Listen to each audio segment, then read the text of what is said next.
Leamos lo que dice la palabra del Señor en Salmos capítulo 22, versículos 23 al 31. Dice la palabra del Señor: Los que teméis a Jehová, alabadle, glorificadle, descendencia toda de Jacob, y temedle vosotros, descendencia toda de Israel. Porque no menospreció ni abandonó la aflicción del afligido, ni de él escondió su rostro, sino que cuando clamó a él, le oyó. De ti será mi alabanza en la congregación. Mis votos pagaré delante de los que le temen. Comerán los humildes y serán saciados. Alabarán a Jehová los que le buscan. Vivirá nuestro corazón para siempre. Se acordarán y se volverán a Jehová todos los confines de la tierra, y todas las familias de las naciones adorarán delante de ti. Porque de Jehová es el reino, y él regirá a las naciones. Comerán y adorarán todos los poderosos de la tierra. Se postrarán delante de él todos los que descienden al polvo. Aún el que no puede conservar la vida a su propia alma, la posteridad le servirá.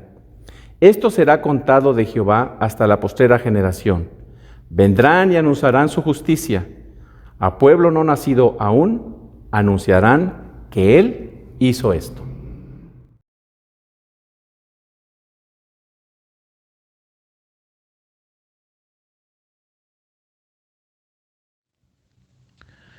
Bendito Dios y Padre Celestial, venimos ante ti porque estamos cansados y porque solo en ti hay descanso para nuestras almas, porque eres un Dios fuerte y todopoderoso. Gran Dios, permite que ahora, de forma familiar o privada, que nuestra vida esté en actitud reverente. Llénanos de tu Espíritu, a fin de que todo canto, lectura y meditación en tu palabra sea hecha dándote a ti toda la gloria. Seas alabado por siempre, porque nuestros grandes pecados exigieron una gran gracia. Aunque merecíamos castigo infinito, hubo misericordia en ti. Permite entonces, Padre Celestial, que en esta hora escuchemos tu voz, que por medio de la predicación de la palabra y la iluminación de tu Santo Espíritu, haya palabra tuya para tu pueblo y para los perdidos. Ven, pues, y derrama tu Espíritu sobre nosotros, y llévanos a oír con atención y fe.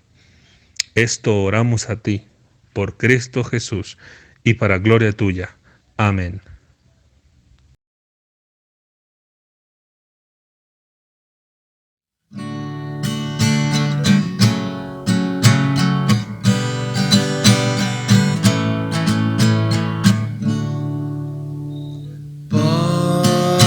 Padre nuestro que estás en los cielos, santificado sea tu nombre. Venga a nosotros, venga tu reino, hágase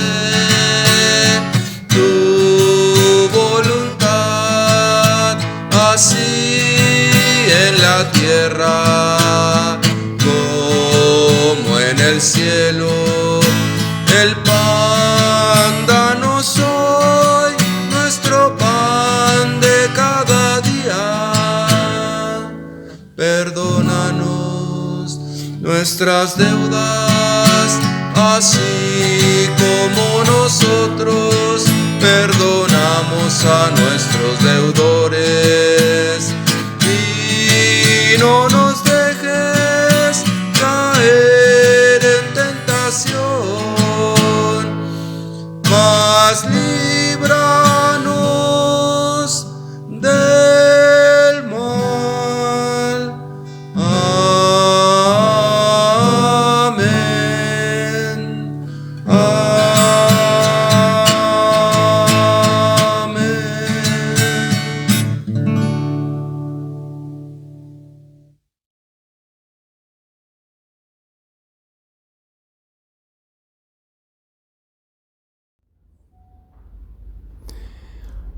Leamos lo que dice Romanos capítulo 5, versículos 1 al 11. Dice la palabra del Señor: justificados pues por la fe, tenemos paz para con Dios por medio de nuestro Señor Jesucristo, por quien también tenemos entrada por la fe a esa gracia en la cual estamos firmes y nos gloriamos en la esperanza de la gloria de Dios. Y no solo esto, sino que también nos gloriamos en las tribulaciones, sabiendo que la tribulación produce paciencia, y la paciencia prueba, y la prueba esperanza, y la esperanza no avergüenza, porque el amor de Dios ha sido derramado en nuestros corazones, y el Espíritu Santo que nos fue dado. Porque Cristo, cuando aún éramos débiles, a su tiempo murió por los impíos. Ciertamente, apenas morirá alguno por un justo. Con todo, pudiera ser que alguno osara morir por el bueno. Mas Dios muestra su amor para con nosotros, en que siendo aún pecadores, Cristo murió por nosotros. Pues mucho más, estando ya justificados en su sangre, por él seremos salvos de la ira. Porque si siendo enemigos fuimos reconciliados con Dios por la muerte de su Hijo, mucho más estando reconciliados seremos salvos por su vida. Y no solo esto, sino que también nos gloriamos en Dios por el Señor Jesucristo, por quien hemos recibido ahora la reconciliación.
Amoroso Padre Celestial, en esta tarde nos presentamos ante ti humildemente con un corazón agradecido al hacer memoria de un día como hoy, que por tu amor y gracia nos concediste redimirnos ante ti por medio del sacrificio glorioso de nuestro Señor Jesucristo, quien como un humilde cordero fue sacrificado y muerto por nosotros. Permite que al hacer remembranza de ello, nos ilumines mente y corazón para reconocer tu poder, gloria y amor, y que la palabra de tu siervo traiga bendición para tu pueblo, que en estos tiempos de aflicción nos recuerdas qué es el hombre en su soberbia, para que tengas de él memoria y nos muestres que con un simple microorganismo puedes doblegar su altivez y vanagloria. Gracias, Señor, por ello. En tu confianza y amor depositamos siempre nuestra esperanza. Por nuestro Señor y Salvador Jesucristo te lo rogamos. Amén.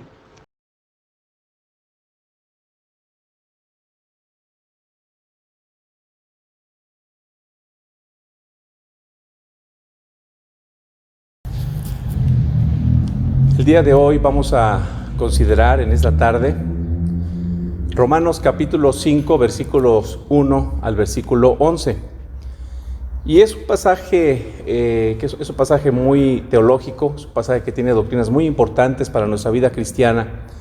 Y como me gustaría que fuera muy claro para cada uno de nosotros, me gustaría comenzar este mensaje hablando sobre este pasaje y trayendo a colación una ilustración, una metáfora, una comparación. Imagínense ustedes que hay un hombre sumamente rico, un hombre que tiene una casa inmensa, que tiene muchos automóviles en la cochera, un hombre que es un gran empresario, que tiene muchos negocios, que tiene muchos terrenos, que tiene muchas casas, que tiene edificios, en fin, es un hombre millonario. Y este hombre millonario tiene un hijo. Y ese hijo goza de todas las comodidades que le da el padre. Es más, el padre siempre está dispuesto a brindarle todas y cada una de las comodidades, pero también de suplir todas las necesidades que este hijo tiene. Imaginen que este muchacho, que este joven, va a la universidad, necesita libros, el padre inmediatamente se los da, necesita una buena computadora, el padre inmediatamente se la compra.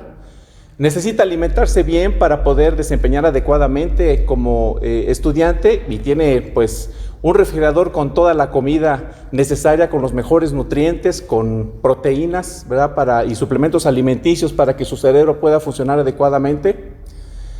Pero el padre no solamente le brinda todas las necesidades económicas, sino también le da un calor de hogar.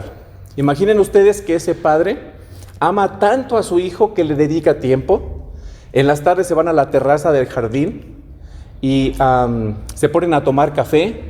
El hijo le pregunta al padre dudas y cosas que tiene en la cabeza y el padre le contesta y siempre tienen un diálogo muy fluido. Hay una muy buena relación entre el padre y el hijo, se llevan muy bien. El padre es un padre generoso, es un padre amoroso, es un padre fiel, es un padre compasivo y es un padre que dedica el tiempo suficiente para estar con su hijo. Y su hijo, pues, aprovecha constantemente pues, la generosidad del padre, no solamente al brindarle todas las necesidades económicas que él tiene, sino también a brindarle todo el tiempo que el hijo necesita. Así que hay una hermosa relación entre ese padre y ese hijo. Imagínense ese hogar, una casa donde hay un verdadero calor de hogar, donde hay una buena comunicación, donde hay todo lo que se necesita para tener una vida buena, una vida agradable, una vida bastante llevadera. Pero imagínense por un momento que a ese hijo se le llena el corazón de celos y se le llena el corazón de avaricia. Y ese hijo desea tener todo el dinero que tiene el padre. Así que no está conforme con ser el hijo, sino quiere ocupar el lugar del padre. Entonces imagínense ustedes que el hijo contrata a ciertas personas y empieza a entretejer un elaborado plan para matar a su padre, para quitarle todo el dinero a su padre y apropiarse de todo lo que el padre tiene, terrenos, casas, dinero, empresas, etc. Pero imagínense ustedes que la policía, la inteligencia policíaca, detecta esa comunicación entre el hijo y todos esos maleantes que han entretejido una red para poner una trampa al padre y para matar al padre. Y entonces la policía se da cuenta que la vida del padre, de ese hombre famoso en la sociedad, de ese hombre querido por las personas, de ese hombre afamado por su dinero, por ser un empresario sobresaliente, la vida de ese empresario está en riesgo.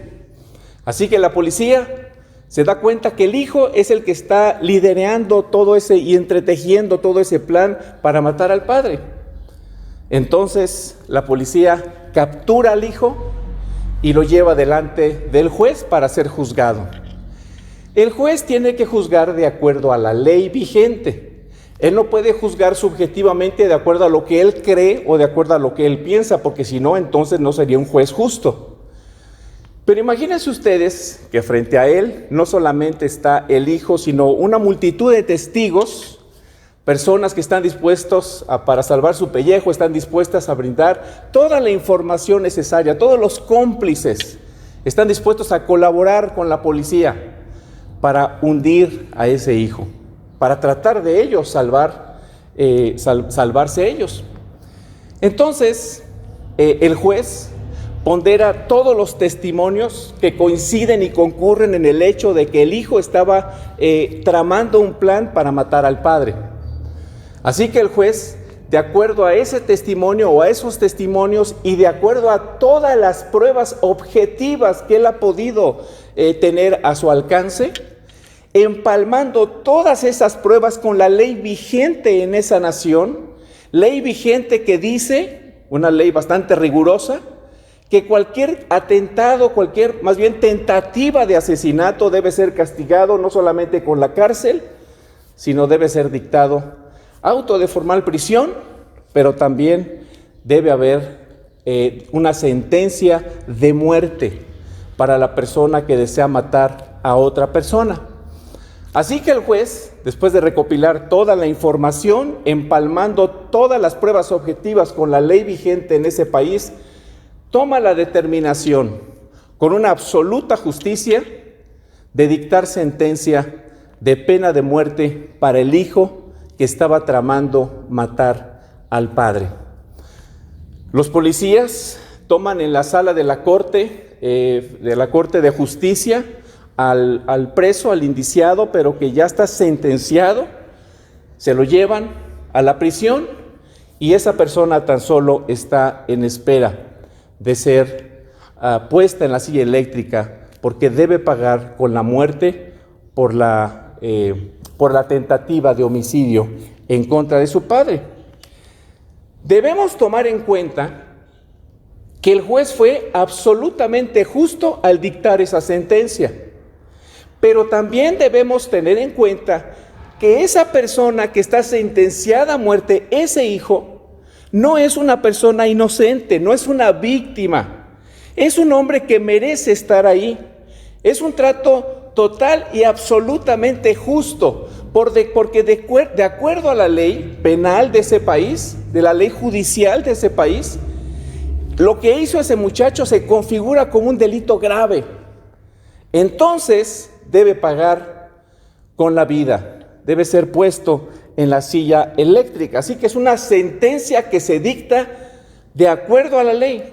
No hay injusticia, no es pobrecita persona que está ahí injustamente, es víctima del juez. No, el juez actuó con absoluta y total justicia.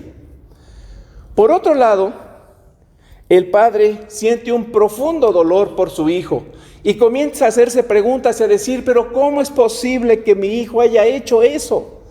Si mi hijo tenía absolutamente todo en la casa, todo lo que el hijo me pedía yo se lo daba. Él sabía que todo lo mío era suyo, que cuando yo me muriera, pues todo iba a pasar a su posesión. No tenía por qué matarme o intentar matarme. El padre, lleno de confusión, con un profundo dolor en su corazón por lo sucedido, piensa, ¿por qué razón mi hijo quiso hacer tal cosa? Pero la relación entre ese padre y el hijo quedó fracturada, porque el padre no solamente siente un profundo dolor en su corazón por lo que el hijo intentó hacer, sino también siente tristeza, pero también siente enojo, decepción por lo que el hijo hizo. Así que el padre, siendo un padre afamado, una persona con muchas amistades, con una gran reputación en la sociedad, no podía ir a ver a su hijo a la cárcel, pero aparte estaba enojado con ese hijo. Así que la relación entre el padre y el hijo queda fracturada, queda rota, y aparentemente jamás se volverían a ver. El hijo, si hubiera querido en algún momento recobrar la relación que tenía con su padre, la comunión que tenía con su padre, recobrar ese tiempo cuando se sentaban juntos en el patio de su casa con una taza de café para platicar sobre la vida y preguntar a su padre y escuchar la sabiduría de su padre, para que volviera a ver esa relación de amistad que había, esa relación filial que había entre el padre y el hijo. Había dos obstáculos insalvables que hacían prácticamente imposible que el hijo se volviera a reunir con el padre. Ustedes van a ver ahora en la pantalla una imagen que pretende ser una ayuda didáctica para que nosotros podamos dimensionar estos dos obstáculos. Había dos obstáculos que hacían imposible, vean ustedes en la pantalla, había dos obstáculos que hacían imposible la relación entre ese hijo y su padre. Por un lado, había un obstáculo legal, había un problema legal, judicial, de orden penal, puesto que ese hijo había sido acusado, había transgredido la ley vigente en ese país y estaba sentenciado a muerte, y humanamente nadie ni nada lo podía salvar. Él no podía salir de su prisión por sí mismo, librarse de la sentencia por sí mismo para ir en busca de su padre. Eso no lo podía hacer él. Él estaba sentenciado a muerte y él tenía que pagar por haber quebrantado la ley. Pero por otro lado, si ustedes ven en su pantalla esta imagen, la relación con el padre ya no era la misma, la relación se había fracturado, la relación se había quebrado, había una enemistad objetiva entre ese hijo y su padre. El hijo había perdido toda esperanza de volver a ver a su padre. Y ahí podemos ver a ese hijo en la cárcel, solo, con la vida deshecha, con un futuro completamente oscuro, negro. ¡Qué desgracia! ¿No les parece? Ese hijo que tenía una relación ideal con su padre, en un ambiente ideal, en un hogar fantástico donde sobraba el amor, la generosidad, la relación y la confianza recíproca, todo se perdió. Y ahora el hijo estaba refundido en la cárcel sin poder ver a su padre porque tenía un problema legal y porque tenía un problema relacional. Qué desgracia había sufrido este muchacho. Amados hermanos en Cristo, ¿saben? Eso es exactamente lo que sucedió en nuestras vidas antes de que Cristo viniera a salvarnos. Nosotros éramos ese hijo malvado, ese hijo malagradecido que quiso tomar el lugar de su padre, que lo deshonró. Nosotros estábamos separados de Dios, había una enemistad eterna entre Dios y nosotros. Había tal distancia, tal enemistad objetiva entre ese Dios santo y nosotros siendo pecadores, antes de que Cristo viniera a nuestras vidas, que no había ningún tipo de relación, la relación estaba quebrada, la relación estaba fracturada. Pero también nosotros estábamos condenados a muerte eterna, porque nosotros habíamos quebrantado la ley y la Biblia dice: la paga del pecado es muerte, el alma que pecare esa morirá. Nosotros teníamos sendos problemas judiciales delante del trono de la corte celestial. Teníamos problemas penales delante de la presencia de Dios. No solamente había una enemistad, sino nosotros teníamos problemas judiciales. Estábamos sentenciados a muerte. Éramos culpables por haber quebrantado la santa y perfecta ley de Dios. Ese era nuestro estado legal. Ese era nuestro estatus espiritual.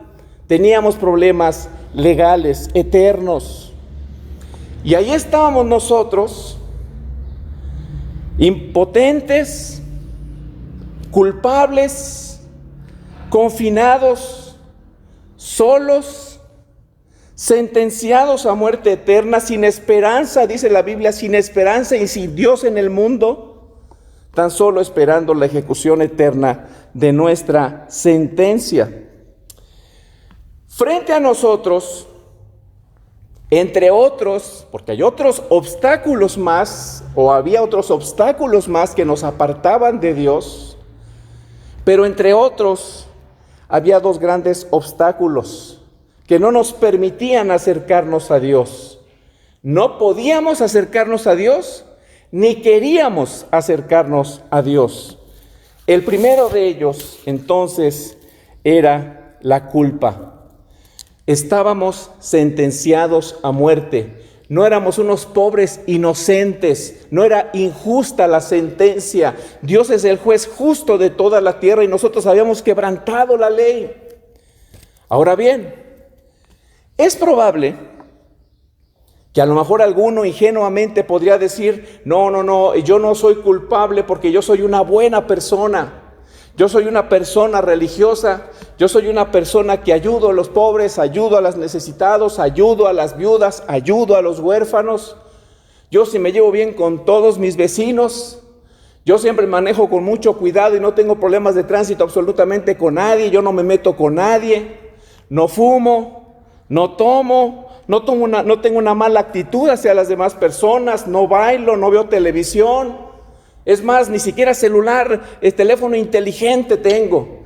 Tengo de esos cacahuatitos que venden en el Oxxo. Ni siquiera tengo un teléfono inteligente. Mi casa se podría confundir con un monasterio. Soy una persona buena. Yo hago buenas cosas. Yo soy un hombre religioso. Soy un hombre bueno.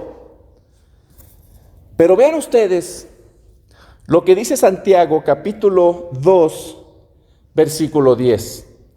Santiago, capítulo 2, versículo 10.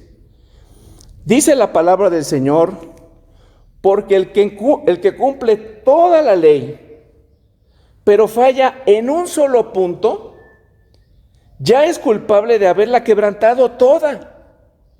Esto significa que si nosotros pensamos que nosotros podemos estar en una buena relación con Dios y podemos quitar del medio los obstáculos tanto relacionales como judiciales y dejar de ser culpables delante de Dios por nuestras buenas obras, esto significa que nuestra vida tendría que ser una vida absolutamente perfecta, una vida de 10, ni un solo mal pensamiento, ni una sola distorsión moral en nuestro corazón, ni una mala acción, ni una mala actitud, ni para con Dios, ni para con las personas. Nuestra vida tendría que ser absolutamente perfecta. Por eso digo que es ingenuo pensar que nosotros podemos estar en una buena relación con Dios con base en nuestras buenas obras. Eso es absolutamente imposible porque nuestras buenas obras tendrían que ser perfectas, tendrían que ser como las de Cristo. Nuestra vida tendría que ser exactamente igual que la de Cristo. Una vida perfecta, sin pecado, lo cual es imposible. De tal forma que ningún ser humano puede estar en buenas relaciones con Dios, porque el ser humano sin Cristo está en la cárcel, espiritualmente hablando, totalmente impotente para poder quitar la culpabilidad que hay en su vida, para poder acercarse a Dios. Miren ustedes lo que dice Primera de Juan, capítulo 1, versículo 8. Dice Primera de Juan 1:8, si decimos que no hemos pecado, nos engañamos a nosotros mismos y no decimos la verdad. Así que si alguno dice, yo puedo estar en buenas relaciones con Dios con base en mis buenas obras, su vida tiene que ser perfecta. Y si alguien dice, mi vida es perfecta, entonces dice la Biblia que el tal es mentiroso. Nadie puede vivir una vida perfecta delante de la presencia de Dios, delante de los ojos de Dios, porque Él conoce las intenciones más profundas de nuestro corazón. Y Él dice que si nosotros decimos que no tenemos pecado, estamos contradiciendo el testimonio bíblico que dice que somos pecadores. Entonces estamos tratando o intentando engañar a Dios y a nosotros mismos, lo cual es imposible. Así que antes de venir a Cristo, mis amados hermanos, antes de venir a Cristo a nuestras vidas, estábamos en un estado de culpabilidad, pero también de enemistad con Dios. La amistad con Dios estaba quebrada, estaba rota, no había relación con Dios. De hecho, vida eterna significa estar en una relación con Dios. Muerte eterna significa estar separado de Dios. Y la Biblia dice que nosotros estamos muertos, quiere decir, estamos separados de Dios. Una persona sin Cristo no tiene vida eterna. La vida eterna la podemos llegar a tener solamente cuando estamos en Cristo. Por eso ahí en Santiago capítulo 4, en el versículo 4 dice: oh gente adúltera, ¿no saben que la amistad con el mundo es enemistad con Dios? Si alguien quiere ser amigo del mundo, se vuelve enemigo de Dios. Así que, hermanos, esta era nuestra vida antes de que nosotros estuviéramos en Cristo, antes de que Cristo viniera a nuestras vidas. Preferíamos la amistad con el mundo que la amistad con Dios, porque no había relación entre Dios y nosotros. Ahí estábamos nosotros, culpables y separados de Dios. En Romanos capítulo 5 remacha esta realidad que francamente es demoledora. Romanos capítulo 5, versículo 6, en su primera parte dice: a la verdad, dice Romanos 5, 6, primera parte, a la verdad, éramos incapaces de salvarnos. Es decir, éramos incapaces de estar en una buena relación con Dios. Y la palabra incapacidad, el vocablo incapacidad es la traducción de un vocablo griego, de una palabra griega, que significa básicamente inutilidad. Esta palabra se utilizaba para hablar de no solamente de una incapacidad, sino también se utilizaba para hablar de personas que estaban cuadriplégicos. Nosotros estábamos cuadriplégicos moral y espiritualmente.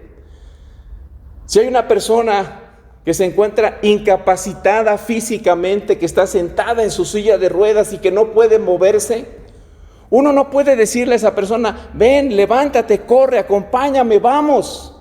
No puede decirle eso. Sería como una burla, porque esa persona está incapacitada para poderlo hacer. No tiene articulación motriz, no puede levantarse y salir corriendo con la persona que le está llamando. Es una persona incapacitada. Nosotros, moral y espiritualmente, así nos encontrábamos. Estábamos incapacitados, cuadriplégicos moral y espiritualmente. Estábamos en un estado de desnutrición espiritual. Como una persona que está desnutrida físicamente, que no tiene voluntad, que no tiene fuerza para poder levantarse, para poder respirar con vigor, para poder articular palabra debido a su desnutrición. La Biblia dice que así estábamos nosotros moralmente desnutridos. No podíamos articular palabra hacia Dios. Éramos inútiles. Estábamos secos, moralmente inútiles para vivir una vida perfecta que mereciera la salvación. El versículo 6 de Romanos 5 ahonda en nuestra condición pecaminosa y dice que nosotros no solamente éramos inútiles, sino que también éramos impíos. La impiedad tiene una connotación sumamente agresiva. Una persona impía es una persona rebelde, es una persona insubordinada, es una persona que tiene una desobediencia obstinada, es un necio, un irreverente, un malvado, un contumaz consumado. Es una persona que quiere pecar, que desafía a Dios y que dice: así soy y que yo soy así, yo soy el arquitecto de mi propia vida, yo hago de mi vida lo que quiero. Es una persona que desafía a Dios. Esa es la persona impía, es una persona rebelde, malvada, irreverente. Así que éramos inútiles en lo que respecta a hacer el bien, pero muy diligentes para hacer el mal. Como decía un maestro en el seminario, nadie nos enseña a hacer el mal, solitos lo sabemos hacer, pero sí tenemos que aprender a hacer el bien. Éramos prontos para hacer el mal, éramos prontos para desobedecer a Dios, éramos rebeldes, éramos personas irreverentes, contumaces consumados. Pero en Romanos capítulo 5, versículo 8, concluye dándonos la radiografía de lo que nosotros éramos antes de que viniéramos a Cristo. Romanos 5:8 dice que nosotros éramos pecadores. Ser pecador significa que no atinábamos a hacer lo que Dios quería que nosotros hiciéramos. Y si hacíamos algo parecido a lo que Dios quería que nosotros hiciéramos, no lo hacíamos con la motivación correcta, que es la gloria de Dios, la obediencia a su palabra, la sumisión al señorío de Cristo. No éramos capaces de atinar a ser lo que deberíamos ser. Este pecado y culpabilidad nos separaba de Dios. Así que, trayendo a colación la imagen que les presenté al principio, nosotros estábamos ahí en la cárcel, pero nosotros no éramos unos pobrecitos que estábamos en la cárcel espiritual de nuestro propio pecado. Nosotros no estábamos esclavizados por nuestra propia maldad, siendo pobrecitas personas, inocentes, víctimas de nuestra condición. Nosotros éramos absoluta y totalmente responsables de la maldad que había en nuestro corazón. Éramos impíos, éramos culpables delante de Dios, éramos inútiles, no podíamos ni queríamos hacer la voluntad de Dios. Así que, si vemos nuevamente la imagen de los dos obstáculos, podemos vernos ahí. Nosotros, espiritualmente en la cárcel, Dios, por otro lado, una separación eterna, infinita, imposible de poder estar en una relación con Dios, con dos obstáculos que hacían imposible que nosotros tuviéramos con Dios una relación de padre a hijo, una relación confiable, una relación que la Biblia llama vida eterna.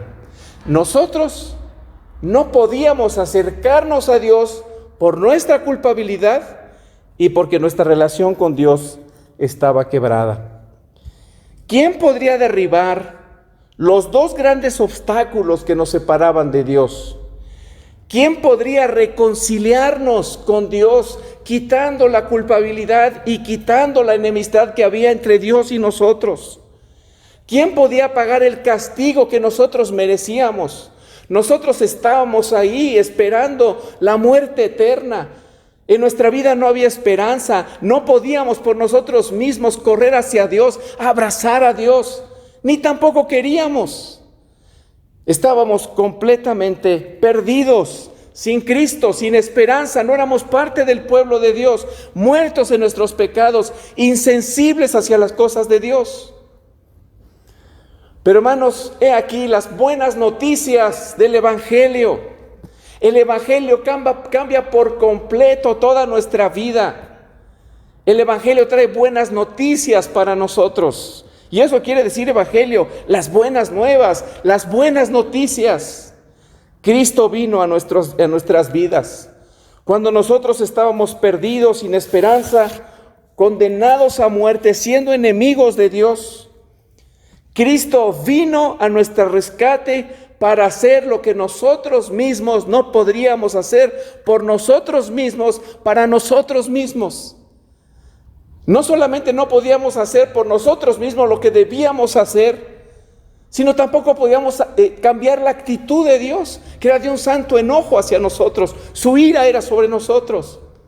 Era santo su enojo, justo su enojo, porque nosotros éramos perversos, éramos culpables. Y de esto se trata el Evangelio, hermanos.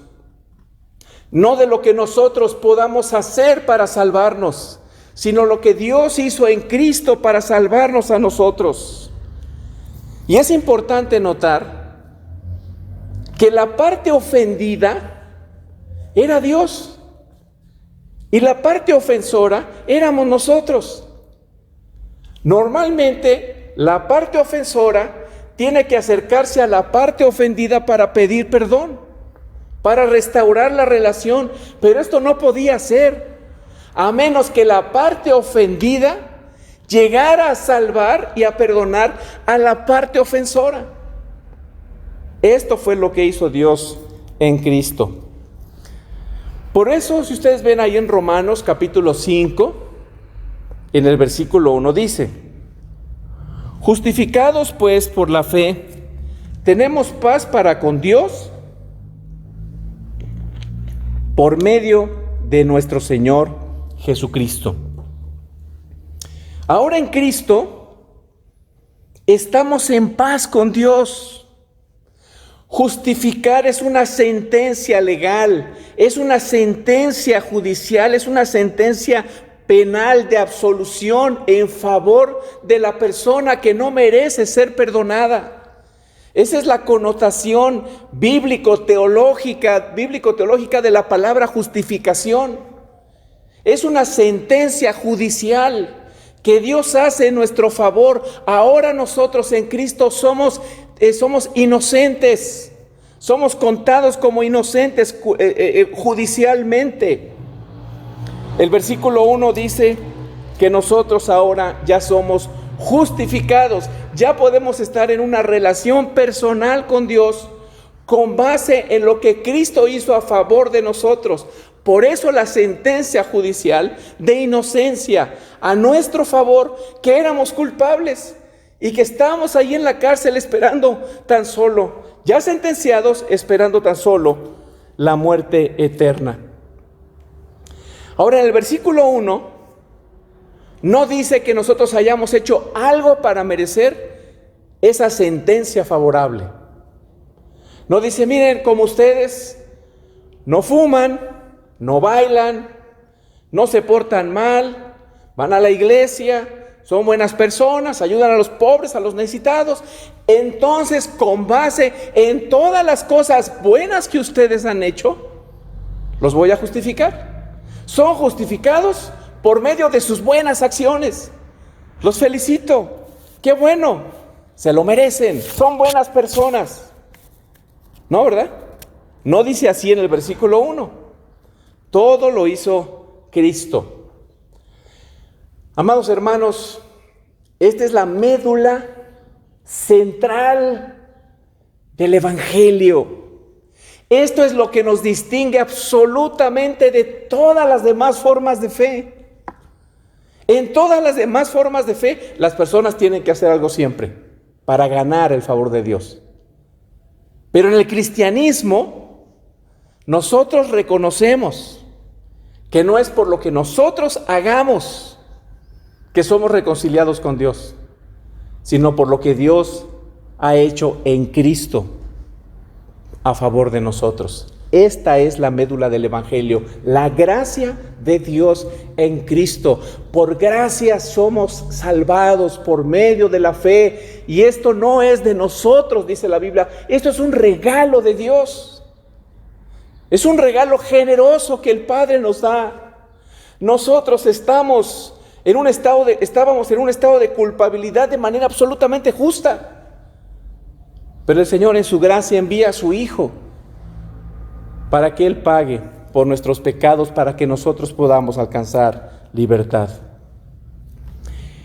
Romanos capítulo 5, versículo 6 nos dice: a la verdad, como éramos incapaces de salvarnos, como ya lo vimos, cuadriplégicos espirituales, totalmente imposibilitados moralmente para salvarnos, en el tiempo señalado, Cristo murió por los malvados. Romanos capítulo 5, versículo 8. Mas Dios muestra su amor para con nosotros, en que siendo aún pecadores, Cristo murió por nosotros. Romanos capítulo 5, versículo 9. Y ahora que hemos sido justificados por su sangre, con cuánta más razón por medio de él seremos salvados del castigo de Dios. Así que si volvemos a ver la gráfica, que intenta ser un poco didáctica para que podamos comprender lo que Cristo hizo, el primer obstáculo que vemos, pues, es la culpabilidad. Y entonces el Señor lo que hizo con su muerte fue quitar esa culpabilidad que pesaba sobre nosotros, porque Él la tomó sobre sus hombros.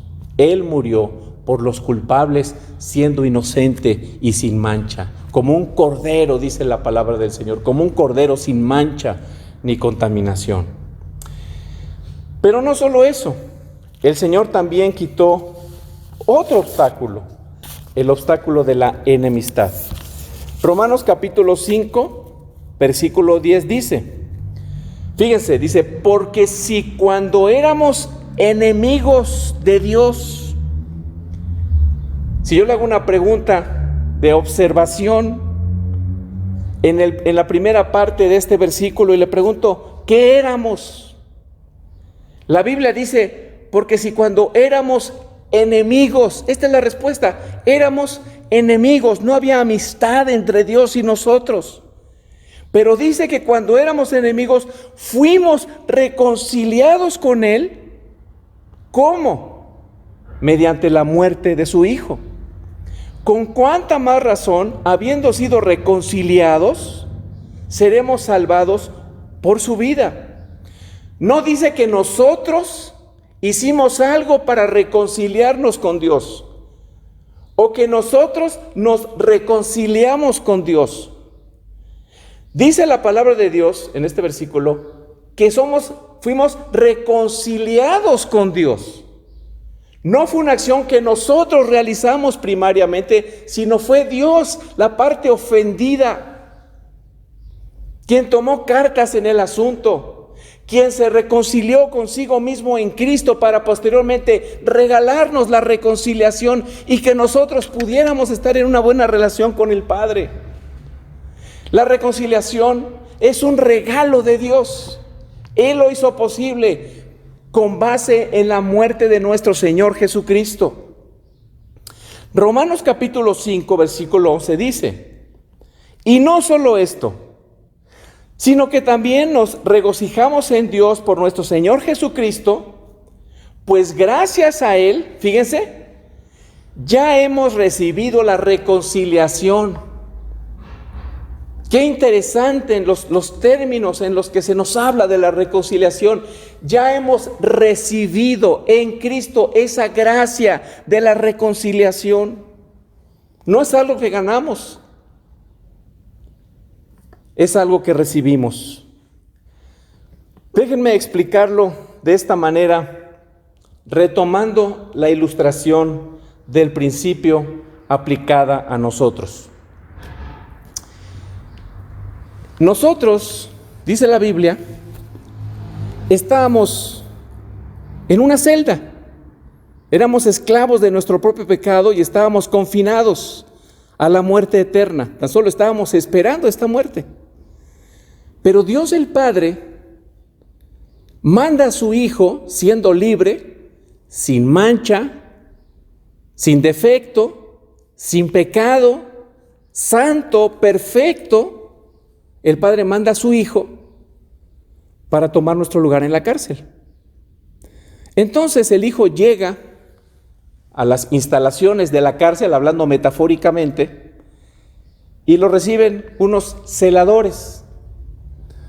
Esos celadores lo toman fuertemente de sus brazos, con rudeza, y lo van llevando por los pasillos de esa cárcel. Imaginen ustedes al Señor caminando por ahí, pensemos en términos modernos, se oyen las pisadas y se van escuchando cómo las rejas van cerrando detrás del Señor que va con estos celadores. Para que el Señor llegara a nuestra prisión, Tenía que pasar por un patio central enorme donde se concentraban todos los presos. Entonces Jesús pasa por ese patio, pero no inadvertido. Los presos comienzan a escupirlo, a patearlo, a golpearlo, a rasgar sus vestiduras, prácticamente a encuerarlo, y ensangrentado llega a la celda donde estábamos nosotros, sin esperanza, culpables y con una relación quebrada con nuestro Padre Celestial. Perdidos totalmente. Los celadores lo toman de los brazos con fuerza y lo avientan. Y el Señor estampa su rostro sobre la pared, de tal forma que el Señor queda semi-inconsciente. Y a nosotros los celadores nos toman con cierta delicadeza. Y en el patio, pues los otros presos que tenían la misma condición que teníamos nosotros y que había familiaridad entre nosotros, casi celebran, festejan y aplauden el que un inocente haya tomado nuestro lugar y que nosotros hayamos salido de donde estábamos. Los celadores nos llevan hasta la puerta. ¿Y quién creen ustedes que estaba en la puerta? El Padre. Y el Padre extiende sus brazos, abre como con el Hijo pródigo, abre sus brazos y nos abraza y nos dice: bienvenido a casa, qué bueno que regresaste, qué bueno que regresaste. Hubo justicia porque nosotros morimos en la persona que se quedó en lugar de nosotros en la prisión.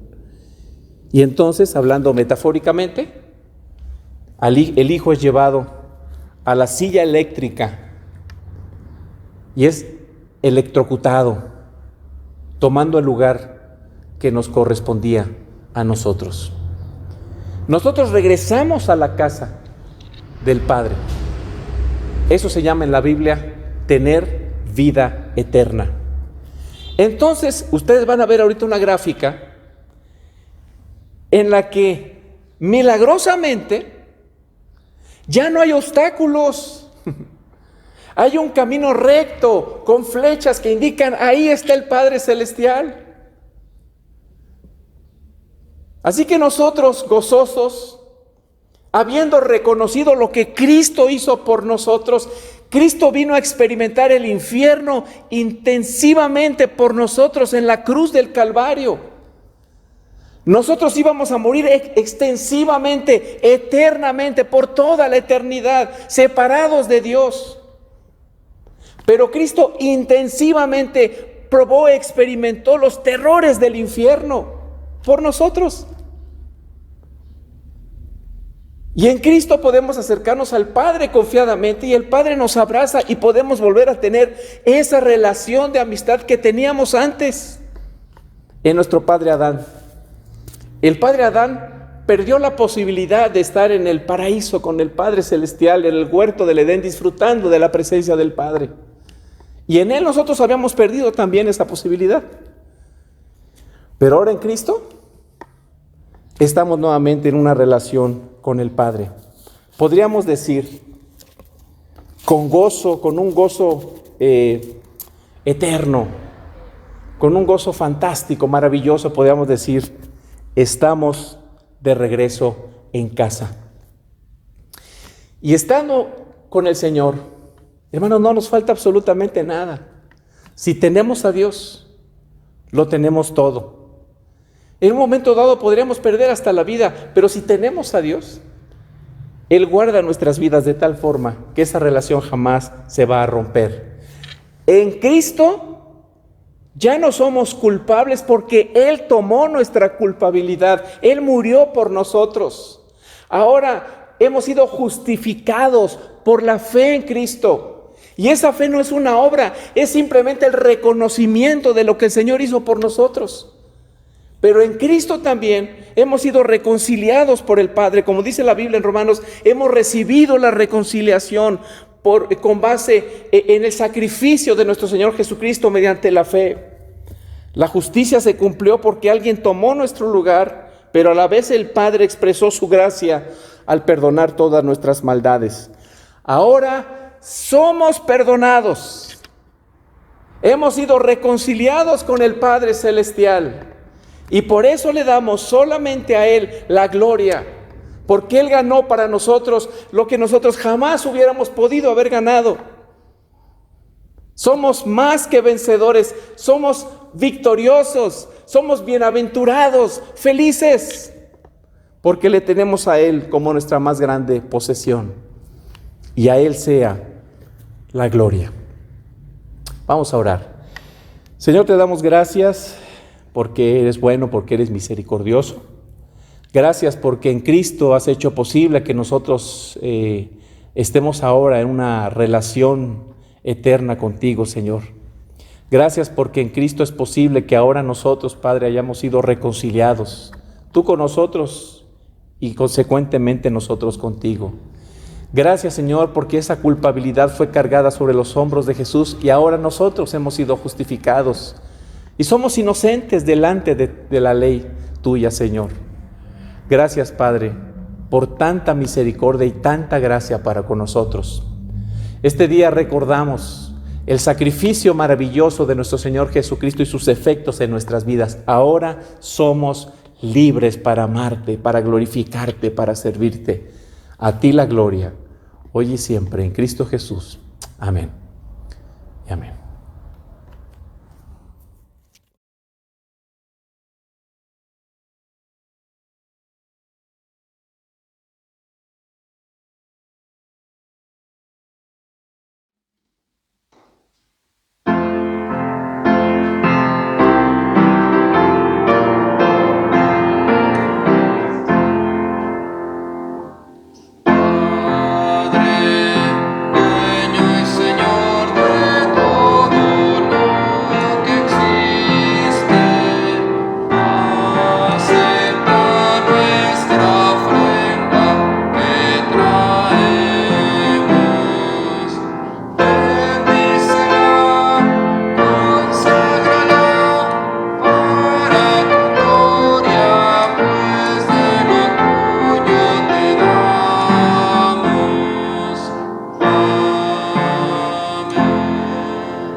Cada uno dé como propuso en su corazón, no con tristeza ni por necesidad, porque Dios ama al dador alegre.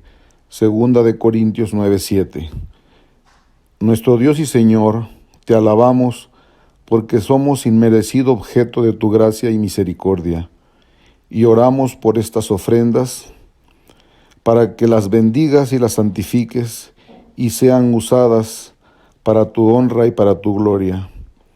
Todo esto lo pedimos en el bendito nombre de tu Hijo Jesús, nuestro Señor y Salvador.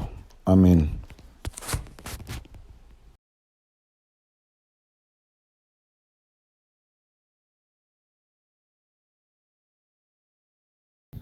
Y ahora, mis amados hermanos, que el amor de Dios Padre, la gracia de nuestro Señor Jesucristo y la comunión de su Santo Espíritu sea con todos ustedes y con sus familias, hasta que el Señor vuelva glorioso por segunda vez a establecer su reino para siempre. Amén y amén.